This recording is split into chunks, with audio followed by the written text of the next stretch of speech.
Hello बच्चों, myself Vipin sir. Today we discuss anation reaction. जैसा कि अभी हम लोग प्रीवियस वीडियो में पढ़ चुके हैं एसिड बेस हाइड्रोलिसिस, ठीक है। तो हम लोग पढ़ते हैं एनेसन रिएक्शन। एनेसन रिएक्शन क्या रिप्रेजेंट करता है?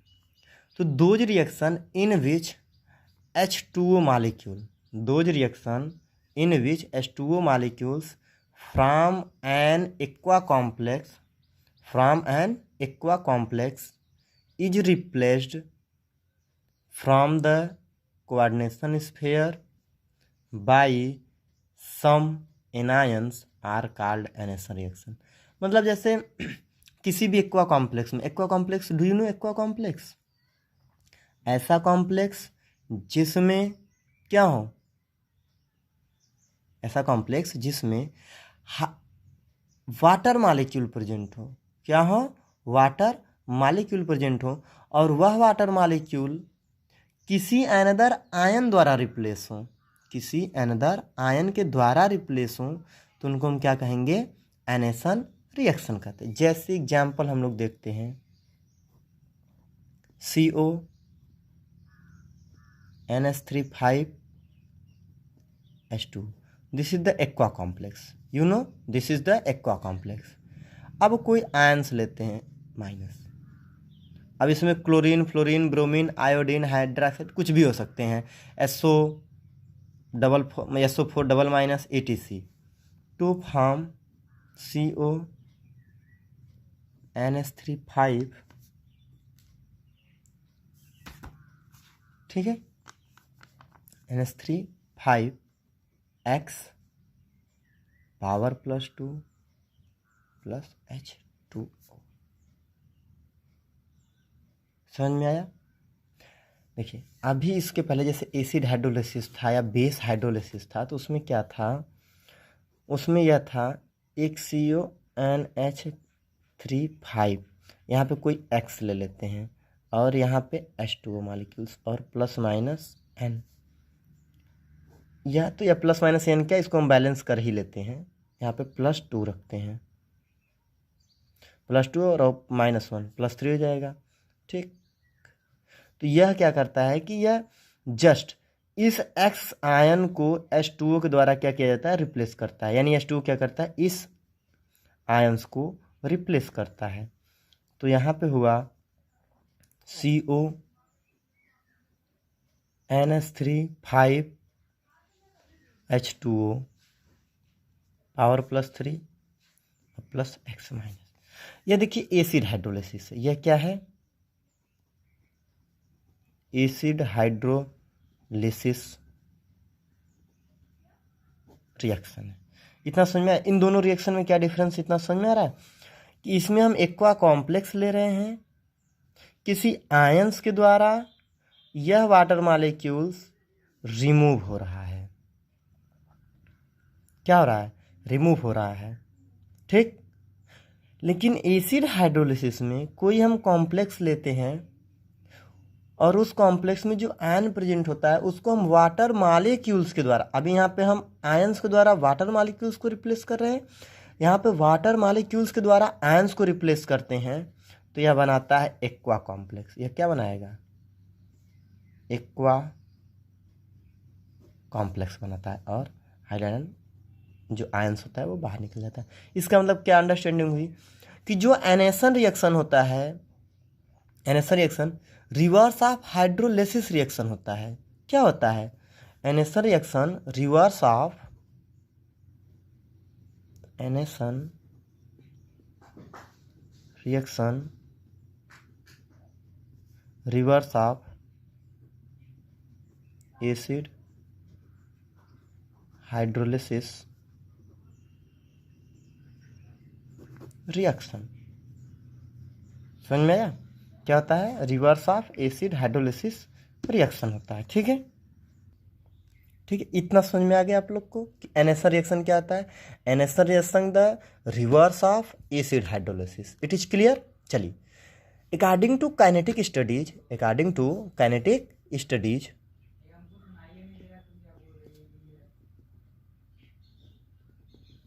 according to kinetic studies, such type of reaction indicate that these are bimolecular reaction. These are bimolecular reaction with a rate which depends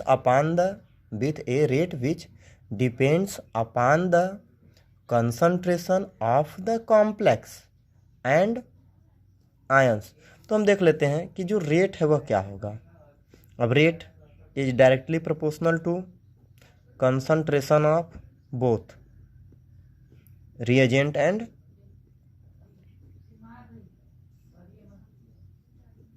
substrate. Okay, चलिए अगर हम एसिड हाइड्रोलिसिस की बात करते हैं, अगर हम उसका रेट देखते हैं, एसिड हाइड्रोलिसिस ऐसे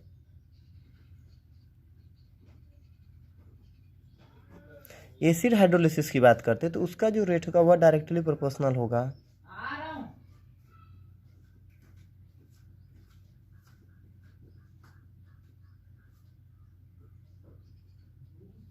H2 एक्सेस अमाउंट. और already we know excess amount में वाटर का क्या होता है, कंसंट्रेशन 0 होता है, राइट. चलिए तो अब हम इसको वापस लेते हैं इसको. तो यहाँ पे यह क्या होगा, ये यूनिमॉलिक्यूलर होगा. क्या होगा इसका, 1 होगा. लेकिन इसको हम लेते हैं तो rate is equal to CO NH3 5 H2O power +3, ठीक, एंड X माइनस. अब देखिए अगर हम इसका मॉलिक्यूलरिटी चेक करते हैं, मॉलिक्यूलरिटी तो 1 + 1 कितना होगा, 2. इसको हम क्या कहेंगे, बाई मॉलिक्यूलर कहेंगे. तो यह किस पे डिपेंड करता है, यानी इसका डिपेंडेंस क्या है, कॉम्प्लेक्स आयन पर भी है और यानी concentration of the complex and ions दोनों पर डिपेंड करता है. But from this information can not proved that the this reaction of by molecular. लेकिन इतने इंफॉर्मेशन से यह प्रूफ नहीं होता है कि यह बाई मॉलिक्यूलर रिएक्शन है. तब इसका मतलब क्या हुआ कि the reaction takes place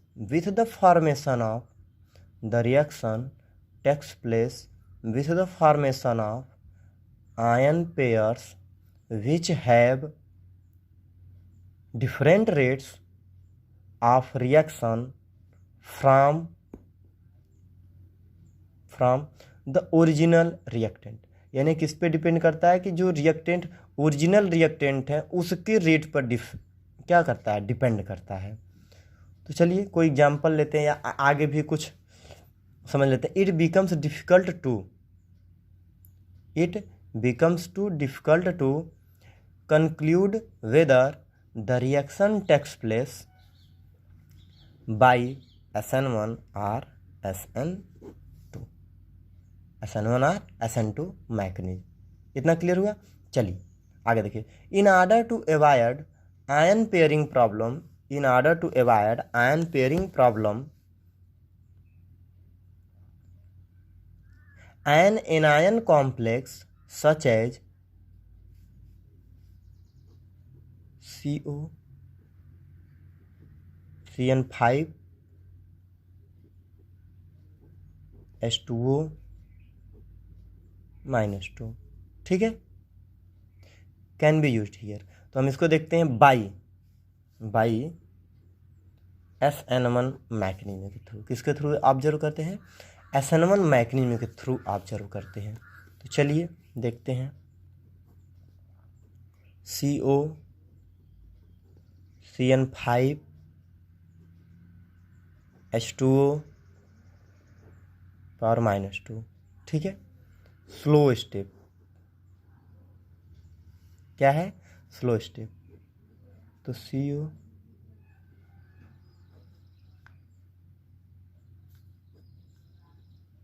fast, CN5X power -3. देखिए यहाँ देखिए, यहाँ पे CN नंबर इसका 6 है, यहाँ पे कोऑर्डिनेशन नंबर 5 है और यहाँ पे इसका कोऑर्डिनेशन नंबर 6 है। इससे क्या एक्सप्लेन होता है, कोई बता सकता है इसमें? चलिए देखिए, H2O। यहाँ से जब हम कोई कॉम्प्लेक्स, एक्वा कॉम्प्लेक्स को कंसिडर करते हैं जिसका कोऑर्डिनेशन नंबर 6 हो, तो by SN1 mechanism, SN1 mechanism में क्या होता है कि जो इंटरमीडिएट बनता है वहाँ पे इसका जो ट्रांजिशन स्टेप, मतलब कि जो कोऑर्डिनेशन नंबर होता है वह घटता है, डिक्रीज करता है। आप जानते हो ना कि जैसे हम कोई लेते हैं, टर्शियरी ही ले लेते हैं, CH3 CH3 CH3 Cl, slow step reaction, तो बाहर क्या निकल जाएगा, -Cl बाहर निकला, तो ये फर्स्टली क्या बनाएगा, CH3 CH3 CH3 power plus. अब यहाँ पे कोई फास्ट रिएक्शन हम कराएं, तो फास्ट रिएक्शन में कोई अनदर लेते हैं जो अटैक करता है इस पर न्यूक्लियोफाइल, तो क्योंकि यह न्यूक्लियोफिलिक सब्स्टिट्यूशन रिएक्शन है, तो यह बनाएगा CH3 CH3 CH3 OH। एक चीज़ ध्यान दीजिए, जब यहाँ पे कितने बॉन्ड फॉर्मेशन कर रहा है, 1 2 3 4, यानी कितने बॉन्ड फॉर्मेशन है, 4। यह इंटरमीडिएट है, क्या है, इंटरमीडिएट। यहाँ पे बॉन्ड फॉर्मेशन देखिए 1 2 3 हुआ। फिर फास्ट रिएक्शन जब कराते हैं तो यह हुआ 1 2 3 4। कुछ समझ में आया आप लोग को? ठीक है, तो चलिए आगे देखते हैं हम लोग कि, चलिए तो आते हैं वापस, COCN5H2O यानी एक्वा पेंटासाइनो कोबाल्ट थर्ड। ठीक है, जब यह स्लो स्टेप में, मतलब यह बाई SN1 मैकेनिज्म के थ्रू जब हम इसको एक्सप्लेन करेंगे, तो फर्स्ट ऑफ ऑल इसका टोटल कोऑर्डिनेशन नंबर 516 है।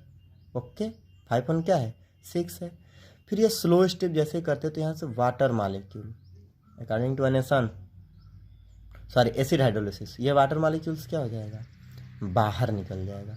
जब वाटर मालिक्यूल्स बाहर निकलेगा तो यहाँ पे इसका कोऑर्डिनेशन नंबर 1 डिक्रीज कर जाएगा, क्या हो जाएगा, डिक्रीज कर जाएगा, और कोऑर्डिनेशन नंबर 5 बन जाएगा। ठीक है, और जब कोऑर्डिनेशन नंबर 5 बन जाएगा तो फिर उसके बाद क्या होगा कि यह इंटरमीडिएट बन गया, यह क्या बन गया, इंटरमीडिएट फार्मेशन हो गया। और जब इंटरमीडिएट फार्मेशन हो गया तो उसके बाद हम क्या करते हैं, फास्ट रिएक्शन लेते हैं। ठीक है, तो कोऑर्डिनेशन नंबर क्या हो जाएगा, 6 हो जाएगा। इतना क्लियर हुआ आप लोग को? और आप लोग को मैं पहले बताया एक एसोसिएटिव और डिसोसिएटिव पथवे के बारे में बताया था।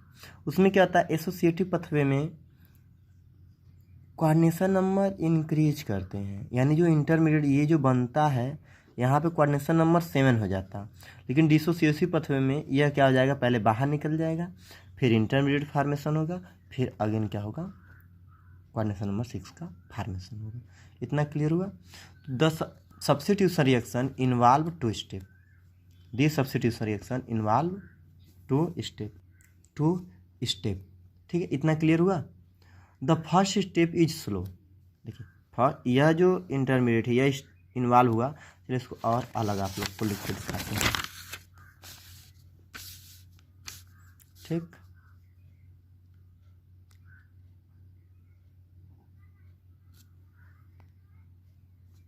चलिए देखिए, CO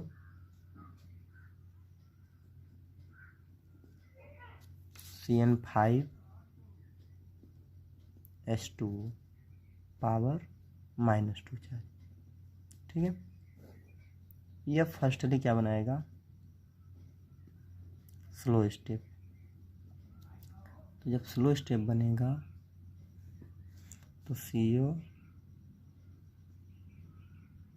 CN5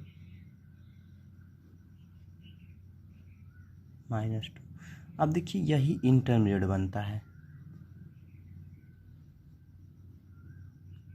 यह क्या बनता है, इंटरमीडिएट, जिसका कोऑर्डिनेशन नंबर 1 क्या हो गया, 5 से, या ऐसे करते हैं 6 to 5 हो गया। अब समझ में आया, 6 2 क्या हो गया 5 हो गया।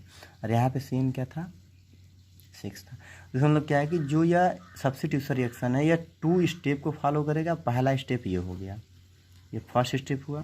चलिए अब सेकेंड स्टेप दिखाते हैं। सेकेंड स्टेप हो जाएगा CO CN 5 -2। अब यहाँ पे यह फास्ट स्टेप होता है, क्या होता है फास्ट स्टेप, और यह बनाएगा CO CNX 5 -3, यह 5 है। और यहाँ पे कोऑर्डिनेशन नंबर जो होगा वह 6 होगा। अब यहाँ देखिए, यहाँ पे कोई ग्रुप लेते हैं जो न्यूक्लियोफाइल कार्य करता है, यही अटैक करेगा, ठीक है ना। तो यह कितने स्टेप में हुआ 2 स्टेप में हुआ। तो इसका मतलब क्या हुआ कि the rate of the reaction this depend upon the only the concentration of. इसका मतलब क्या है, और आप जानते हैं अभी हम दिखा दे रहे हैं, पहले यहाँ पे देख लीजिए। यह रेट क्या हुआ, rate of reaction equal to K, और कॉम्प्लेक्स आपका क्या है सॉरी CN5H2, इस पे डिपेंड किया। आप बता सकते हैं इसी पे क्यों डिपेंड किया है। चलिए हम देखते हैं SN1 reaction. SN1 reaction explain यह करता है कि जो कंसंट्रेशन रेट ऑफ रिएक्शन होता है वह ओनली वन सबस्ट्रेट पे डिपेंड करता है, सबस्ट्रेट के कंसंट्रेशन पे। किस पे डिपेंड करता है, सबस्ट्रेट के कंसंट्रेशन पे। तो यहाँ पे सबस्ट्रेट क्या था, केवल ये है, ठीक। लेकिन SN2 रिएक्शन में जो रेट ऑफ रिएक्शन होता है वो डायरेक्टली प्रोपोर्शनल होता है सबस्ट्रेट और रिएजेंट दोनों पे डिपेंड करता है, ठीक है। इसलिए इसको हम कहते हैं फर्स्ट ऑर्डर रिएक्शन या फर्स्ट ऑर्डर काइनेटिक्स, और इसको कहते हैं सेकेंड ऑर्डर काइनेटिक्स। जो NSN रिएक्शन है वह किस पे डिपेंड करता है, फर्स्ट ऑर्डर काइनेटिक्स पे डिपेंड कर रहा है। दिख तो रहा है बाई मालिकुलर, लेकिन डिपेंड किस पे कर रहा है, फर्स्ट ऑर्डर काइनेटिक्स पे। इतना क्लियर हुआ। तो SN1 में rate of reaction is directly proportional to substrate. Only किस पे डिपेंड करता है, सबस्ट्रेट पे डिपेंड करता है, रिएजेंट पे डिपेंड नहीं करता है। और इन SN2 रिएक्शन में क्या होता है, रेट ऑफ रिएक्शन सबस्ट्रेट और रिएजेंट दोनों के कंसंट्रेशन पे डिपेंड करता है। इसलिए इसको हम सेकेंड ऑर्डर काइनेटिक्स भी कहते हैं। बात समझ में आई, क्या कहते हैं, सेकेंड ऑर्डर काइनेटिक्स भी कहते हैं। तो इसलिए जो NSN रिएक्शन है, जो NSN रिएक्शन है वह किसके थ्रू प्रोसीड करता है, SN1 के थ्रू, SN2 के थ्रू नहीं। लेकिन क्या एक्सप्लेन कर रहा था कि यह SN2 के थ्रू ही एक्सप्लेन था होगा, लेकिन यह किसके थ्रू एक्सप्लेन हो रहा है, SN1 के थ्रू एक्सप्लेन हो रहा है। इतना समझ में आया। चलिए एक बार एकदम छोटे में समराइज कर दे रहे हैं NSN रिएक्शन होता क्या है। NSN reaction is the reverse of acid hydrolysis. इसमें क्या होते हैं कि जो ऐसा समझिए कि जो NSN रिएक्शन होता है वह एसिड हाइड्रोलिसिस का जस्ट अपोजिट उल्टा होता है।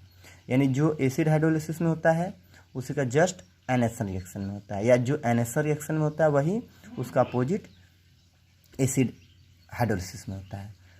तो देखते हैं कि जब कोई एक्वा कॉम्प्लेक्स है, ठीक है, जब कोई एक्वा कॉम्प्लेक्स है और वह किसी आयंस, कोई भी आयंस, जैसे X ले लेते हैं X, तो इसमें जितने भी हाइलाइट ग्रुप हैं, chlorine, bromine, iodine, fluorine, sulphate, NO2 ETC जितने भी हैं, ये इन सब के द्वारा जब वाटर मॉलिक्यूल्स का रिमूवल होता है, जब वाटर मॉलिक्यूल्स का रिमूवल होता है तो वह यह कॉम्प्लेक्स बना लेता है MY5X। Y is the another ligand, X is the this ligand. ये समराइज्ड फॉर्म दिखा रहे हैं, और प्लस माइनस एंड इतना क्लियर हुआ। चलिए, तो यह एनेसन रिएक्शन था और यह SN1 के थ्रू ही क्या होता है, एक्सप्लेन होता है। इतना क्लियर हो गया। चलिए अब हम लोग देखते हैं थोड़ा एक रिएक्शन जो हम लोग थर्ड ईयर में भी ऑलरेडी पढ़ चुके हैं, ठीक है, तो उसके बारे में डिस्कस करते हैं और उसका नाम है, ये हेडिंग है आप लोग का, next ligand substitution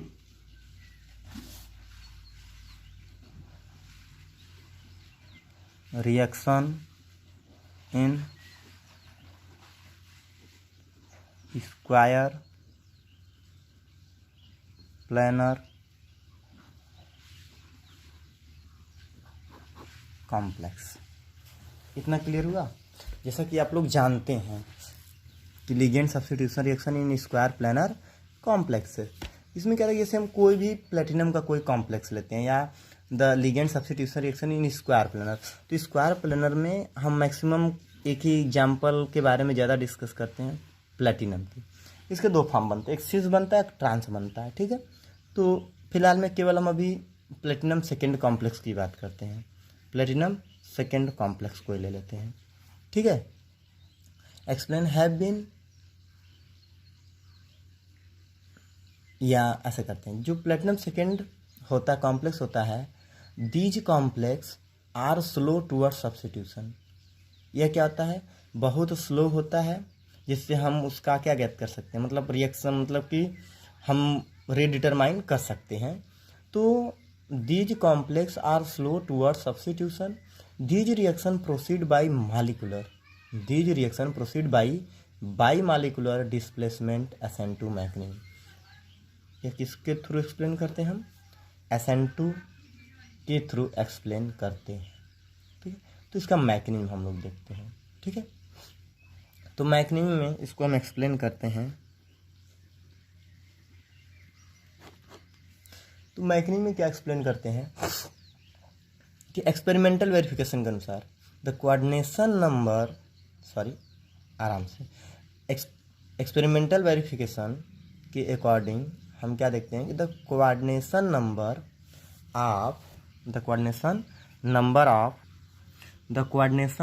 number of metal is increased by including the entering ligand. यानी अगर हम स्क्वायर प्लानर की बात करते हैं तो कोऑर्डिनेशन नंबर 4 लेंगे, लेकिन जैसे ही ये सपोज करिए कोई कॉम्प्लेक्स है, कोऑर्डिनेशन नंबर कितने का, 4 का, जैसे इस पर कोई वाई इनकमिंग लिगेंड आता है, वाई क्या आता है, इनकमिंग लिगेंड अटैक करता है, तो इसका coordination number at once increase कर जाएगा। क्या कर जाएगा, इंक्रीज कर जाएगा। किसके एडिशन से, वाई के एडिशन से। इतना क्लियर हुआ, ठीक। फर्दर प्लेटिनम जो सेकेंड होता है, इसके बाद जो प्लेटिनम सेकेंड होता है, ठीक है, इसके पास वैकेंट पीजेड ऑर्बिटल होते हैं। क्या होते हैं, वैकेंट पीजेड ऑर्बिटल होते हैं, ठीक, with accept the pair of electron donated by the entering ligand. और जो ये पीजेड ऑर्बिटल वैकेंट होते हैं, तो जो इंटरिंग लिगेंड वाई होता है, ठीक, तो यह जब लोन पेयर डोनेट करता है तो यह पीजेड ऑर्बिटल एक्सेप्ट कर लेता है और इनके बीच बॉन्ड फॉर्मेशन बना लेता है, ठीक है। इतना समझ में आया कि यदि कोई सब्स्टिट्यूशन स्क्वायर प्लानर कॉम्प्लेक्स लेते हैं तो उसका कोऑर्डिनेशन स्क्वायर प्लानर तो कोऑर्डिनेशन नंबर 4 होगा, और जब कोई इंटरिंग लिगेंड वाई इस पे अटैक करता है, यानी इनकमिंग होता है, इंटर करता है, तो इसका कोऑर्डिनेशन इंक्रीज कर जाता है। कोऑर्डिनेशन नंबर क्या हो जाता है, इंक्रीज कर जाता है, और ये 5 हो जाता है। कोऑर्डिनेशन नंबर क्या हो जाता है, 5 हो जाता है। और जैसे ही 5 होता है, फिर इसके बाद तो इस कंडीशन में प्लेटिनम का जो पीजेड ऑर्बिटल वैकेंट होता है, पीजेड ऑर्बिटल जो वैकेंट होता है, वह इनकमिंग लिगेंड के लोन पेयर को एक्सेप्ट करके कोऑर्डिनेशन बॉन्ड फॉर्मेशन कर लेता है। इसलिए वहाँ पे कोऑर्डिनेशन बॉन्ड कितना हो जाता है, 5 हो जाता है। समझ में आया। चलिए आगे देखिए।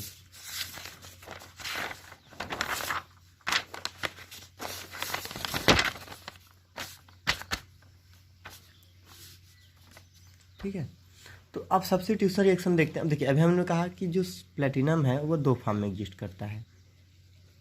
एक सिस प्लेटिनम होता है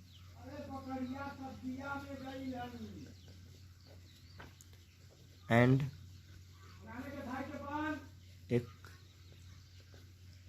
ट्रांस होता है। ठीक है, एक सिस होता है और एक ट्रांस होता है with entering ligand Y,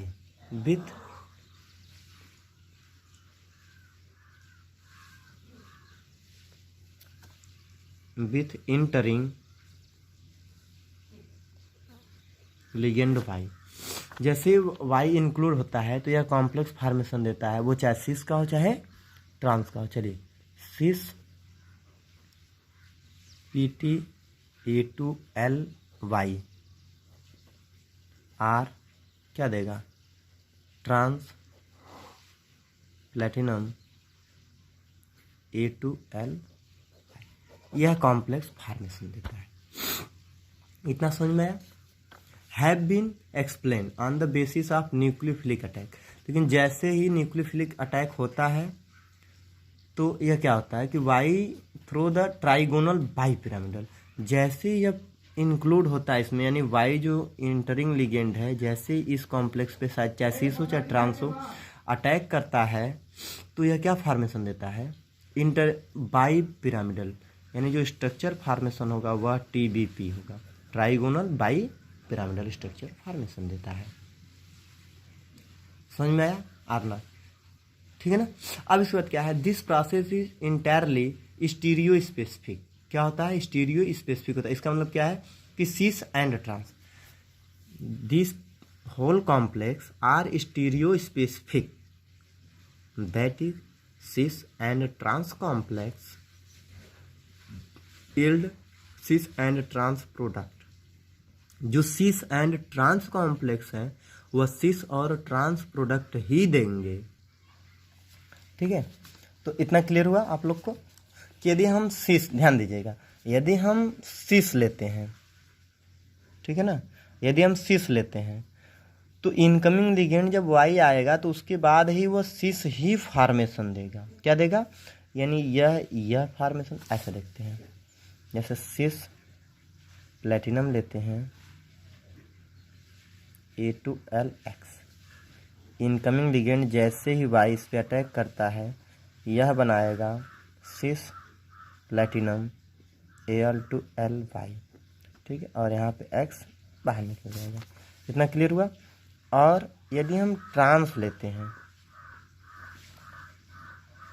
platinum Al2LX, यदि हम ट्रांस लेते हैं तो जैसे इनकमिंग लिगेंड कोई वाई आएगा तो यह ट्रांस ही बनाएगा। क्या बनाएगा, ट्रांस का ही फॉर्मेशन देगा। तो इस टाइप्स के प्रोडक्ट को, यानी इसका फॉर्मेशन ये देगा और इसका फॉर्मेशन ये देगा, इस टाइप्स के फॉर्मेशन को हम स्टीरियो स्पेसिफिक करते हैं। ठीक है, तो चलिए इसका मैकेनिज्म आप लोग को दर्शाते हैं कि कैसे कोई इनकमिंग लिगेंड जब आता है तो TBP स्ट्रक्चर या जो भी हो कैसे फॉर्मेशन देता है। ठीक है, चलिए, जैसे हम कोई स्क्वायर प्लेनर कॉम्प्लेक्स प्लेटिनम का ले रहे हैं और यही ले रहे हैं, चाहे सिस ले चाहे ट्रांस, हम तो सिस ही लेते हैं। ठीक, चलिए, तो यहाँ पे हम दिखाएं प्लेटिनम,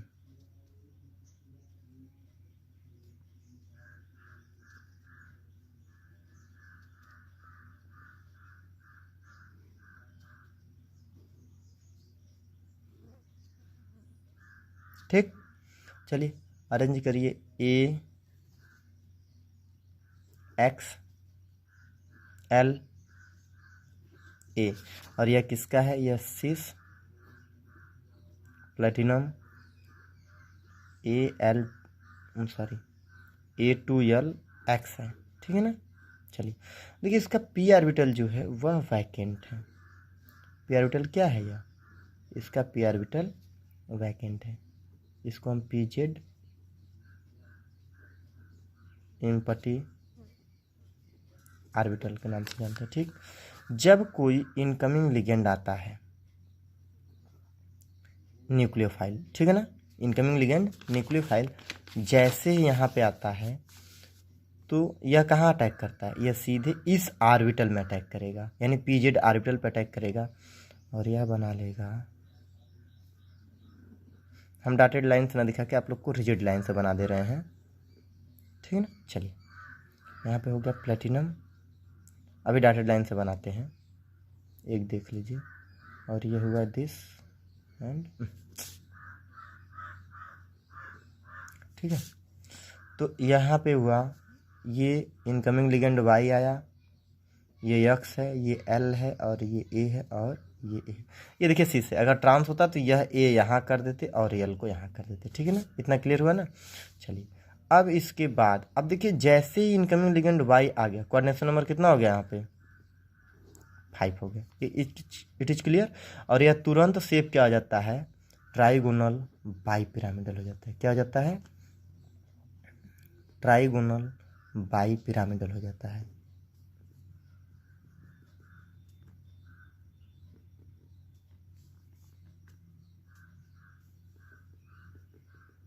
ठीक, अब देखिए ये हुआ ए, ये हुआ ए, ये हुआ एक्स, ये हुआ एल और ये हुआ वाई। इतना क्लियर हुआ आप लोग को। चलिए अब देखिए यह जो बना है वह सिस प्लेटिनम A2LXY बन गया है। यहाँ पे इसका जो कोऑर्डिनेशन नंबर है यह 5 है और इसको क्या कहेंगे हम, TBP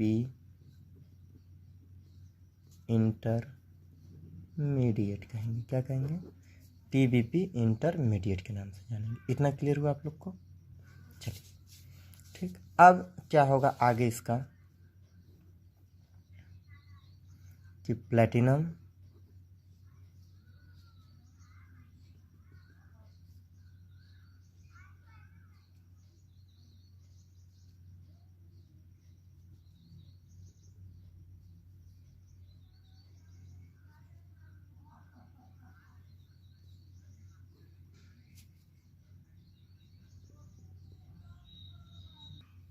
ठीक है। अब देखिए ये हो गया वाई एल ए ए। अब देखिए वाई हो गया। अब यहाँ से जो यक्स है वह बांड क्या होगा, अब ब्रेक करेगा तो यह बनाएगा प्लेटिनम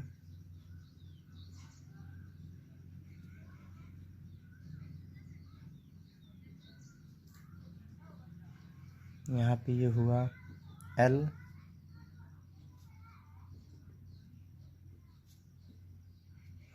ये हुआ वाई, ये हुआ ए, ये हुआ ए। अब देखिए यह बनाया सिस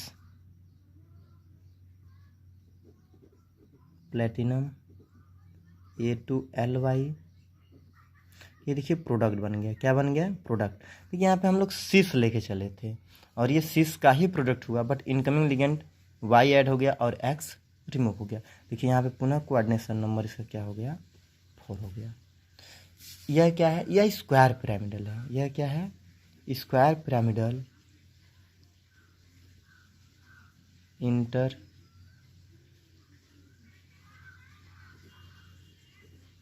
फार्म हुआ और यहाँ पे भी इसका कोऑर्डिनेशन नंबर फिलहाल में अभी 5 है। कितना है, 5। देखिए मैक्रिन, अब देखिए आप चाहे सिस लीजिए चाहे ट्रांस लीजिए, ठीक है ना। ये स्टीरियो स्पेसिफिक है। सिस लेंगे तो सिस बनेगा और ट्रांस लेंगे तो ट्रांस बनेगा। तो चलिए फिर से देख लीजिए। जैसे हम कोई सिस प्लेटिनम सेकेंड का कॉम्प्लेक्स लेते हैं और इसमें पीजेड ऑर्बिटल इम्पटी होता है, ठीक है ना। पीजेड ऑर्बिटल क्या होता है, इम्पटी होता है। तो जैसे ही वाई इनकमिंग लिगेंड इस पे अटैक करता है, इस कॉम्प्लेक्स से रिएक्ट करता है, तो वह इम्पटी ऑर्बिटल पीजेड में अपना लोन पेयर डोनेट करता है। क्या करता है, अपना लोन पेयर पीजेड ऑर्बिटल में डोनेट करता है, ठीक। फिर इसके बाद क्या होता है कि एडिशन होता है। क्या होता है, एडिशन होता है। तो यह लोन पेयर कहाँ जाके जुड़ा, पीजेड ऑर्बिटल में। तो पीजेड ऑर्बिटल का देखिए यहाँ पे लोकेशन अपीयर हुआ, यहाँ पे पीजेड ऑर्बिटल है और वाई इनकमिंग लिगेंड अटैच हो गया। इस कंडीशन में इसका कोऑर्डिनेशन नंबर जो है वह कितना हो गया, 5 हो गया। कोऑर्डिनेशन नंबर कितना हो गया, 5 हो गया। तो अब क्या होगा, तो अब जैसे इनकमिंग लिगेंड इस प्लेटिनम यानी स्क्वायर प्लेनर कॉम्प्लेक्स पे, जैसे ही स्क्वायर प्लेनर कॉम्प्लेक्स पे अटैक किया, यह तुरंत क्या बन गया, कोऑर्डिनेशन नंबर 5 बन गया, यानी ट्राइगोनल बाई पिरामिडल इंटरमीडिएट का फॉर्मेशन दे दिया। इतना समझ में आ गया। अब देखिए ये ट्राइगोनल बाई पिरामिडल का, इसको आप ऐसे डॉटेड लाइन से ऐसे ऐसे करके दिखा सकते हैं, लेकिन हम यहाँ पे मोस्टली बस इन्हीं को दिखाएं हैं। और देखिए लिगेंड वाई स्ट्रेचिंग हो गया यहाँ पे, ठीक। अब इसके बाद क्या है कि फिर इसके बाद यह डिस्टॉर्टेड होगा और स्क्वायर पिरामिडल इंटरमीडिएट में कन्वर्ट होगा, जिसका कोऑर्डिनेशन नंबर भी 5 ही होगा, ठीक है। फिर अब यहाँ पे यह वाई देखिए अटैच हो गया, ए के साइड है, एल लिगेंड अनदर साइड है, तो यह क्या होगा, यह प्लेटिनम से एक्स बाहर निकलेगा और पुनः इस कंडीशन में इसका पीजे ऑर्बिटल वैकेंट हो जाएगा और यह क्या बना लिया, सिस कोऑर्डिनेशन नंबर 4 बना लिया। अगर हम ट्रांस लेते तो बस ए का डायरेक्शन चेंज होता, ए यहाँ पर होता, यह ए यहाँ पे होता और यहाँ पे ए और एल के बीच रिपल्सन होने लगता। इतना क्लियर हुआ। ये था आपका ligand substitution reaction in square planar complex. इतना क्लियर हो रहा है। The ligands Y attacks platinum second from plus Z direction to form a 5 coordinated square pyramidal, to form a 5 coordinated square pyramidal. Okay, इतना समझ में आया। Square क्या बनाया, स्क्वायर पिरामिडल बनाया 5 coordinated, which then transform into a more stable trigonal bipyramidal intermediate. और यह क्या करता है कि ट्राइगोनल बाई पिरामिडल इंटरमीडिएट में कन्वर्ट कर देता है। इतना क्लियर हुआ। This again change to another square pyramidal containing the living group X, containing the living group X along Z direction. The removal of X, this intermediate to form a square planar complex this. इतना clear हुआ आप लोग को, ठीक है। चलिए ये हो गया आप लोग का, ये क्लोज हो गया। अब नेक्स्ट वीडियो में हम लोग देखते हैं कि आपको ट्रांस इफेक्ट के बारे में एक्सप्लेन करेंगे। ओके, ठीक है।